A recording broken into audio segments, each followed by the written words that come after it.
ও ফুলতলি সাহেব কি ওজনের কি মাফর অলি হজ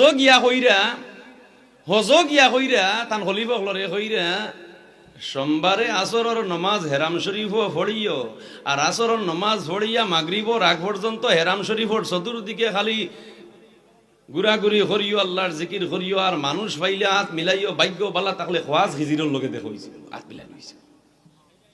ফুলতলি যাবে কইরা তে সোমবারে আসরের নমাজ খোয়াজ খিজিরে আইয়া হেরাম শরীফও পড়ইন ই খবর তান জানা আছে হ্যাঁ তান জানা আছে আর মুগরিবর আগ পর্যন্ত খিজির আলাইহিস সালাম তখন খিজির আলাইহিস সালাম খেয়ে বলেন বালিয়া ইবনে মালকান আদম নবীর দুয়ায় আবে হায়াত পাইছেন কিয়ামত পর্যন্ত সুবহানাল্লাহ তাই সিলেট হইয়া গেছইন শাহজালাল সাবর ইবনে বতুতায় তান সফর নমাত লেখছইন ইবনে বতুতায় তান সফর নমাত লেখছইন যে আমি আইলাম সিলেট আমি যে সময় বাংলা ভূমি ঢুকলাম ঢুকিয়া আমি বাংলা ভূমির মধ্যে একটা সেরা অঞ্চল হলো সিলেট অঞ্চল এই কেন আমি গেলাম এই শ্রীহট্টত গিয়া আমি শাহজালাল সাবর লগে দেখা করলাম এখন দেখা করার লাগিয়া গিয়া দেখি যে আবে হায়াত পাইছেন খোয়াজ খিজির তাই নাইছেন শাহজালাল সাবর লগে দেখা করতা সুরমা নদীত পাইছেন সুবহানাল্লাহ হ্যাঁ এখন অকলে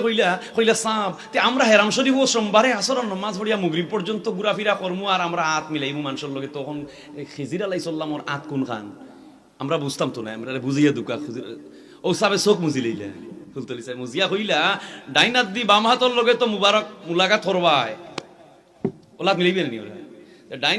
ডাইন হাত দি যার লগেও হাত মিলাইবে তোমার ডাইনা তোর বুড়ি আঙ্গুল দিয়া তান বাহুয়া তোর বুড়ি আঙ্গুলের হলো টিপ মারিও যদি আঙ্গুল দাবি যায় তেন খিজির আলাইহিস সালাম আর যদি হাড্ডি লাগে তেন সাধারণ মানুষ ওলিয়া উলিয়ার আল্লাহ সুপ্রিম পাওয়ার দিছেন খোদা প্রদত্ত গড গিফটেড খোদা প্রদত্ত উপহার আউলিয়া একরামদের প্রতি আউলিয়া একরামতে হাক্কুন এগুলা বিশ্বাস করতেই হবে সুবহানাল্লাহ